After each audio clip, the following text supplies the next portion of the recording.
পরিচয় করা হলো। বিষয়টা হলো আমাদের গ্রামের একজন ক্ষুদি শিল্পী আমাদের কৃষ্ণদা।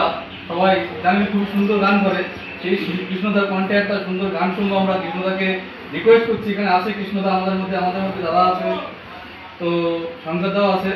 তো আমরা একটা সুন্দর একটা লাইভে একটা আমরা গান শেয়ার করতে চাই। আপনারা গানটা ভালো লাগলে অবশ্যই গানটাকে শেয়ার করবেন, যাতে কৃষ্ণদা একটা ভালো জায়গায় যেতে পারে।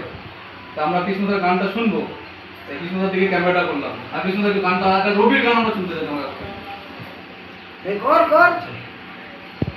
दिल की छोड़ो तुझको बैठा कर यादों में तेरी मैं दुल्हन बना कर रखूंगी मैं दिल की पास मत हो मेरी मैं उदास दिल की छोड़ो के मैं तुझको बैठा कर यादों में तेरी मैं दुल्हन बना कर रखूंगी मैं दिल की पास मत हो मेरी मैं उदास मेरे दीवाने की जाऊंगा मैंने